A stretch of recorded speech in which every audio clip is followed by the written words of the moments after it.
What a way to end 2011 by reviewing one of the bleakest, darkest, most creepy film of the year, The Girl with the B. Arthur back tattoo. A journalist is aided in his search for a woman who's been missing for 40 years by a young computer hacker who looks like a mixture between The Crow and Whoopi Goldberg. The movie stars Daniel Craig, Christopher Plummer, and Rooney Mara. And I'm glad to say it looks like we went out big this year. But the movie does feel a little uneven. By that I mean for the first hour and a half you feel like you're watching two different films. One looks like a foreign crime drama, and the other looks like he entered the mind of Gary Busey.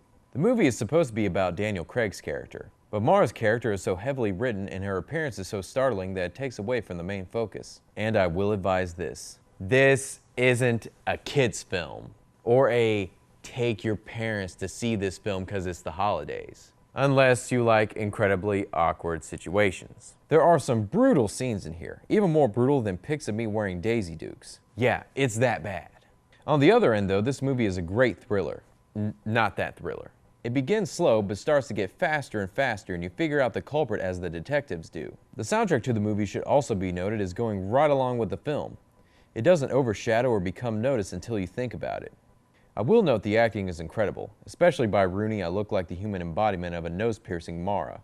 Overall, this movie is great with a star-studded cast, and although there are a few brutal scenes, this movie is still worth watching. I give this film 3.5 Jokers from The Dark Knight, because just like the Joker, Mara's character will become popular, and everyone will do impressions and dress up as her, only to get annoying really fast. On that note, Happy New Year! Now if you'll excuse me, I need to go buy a new Mayan calendar.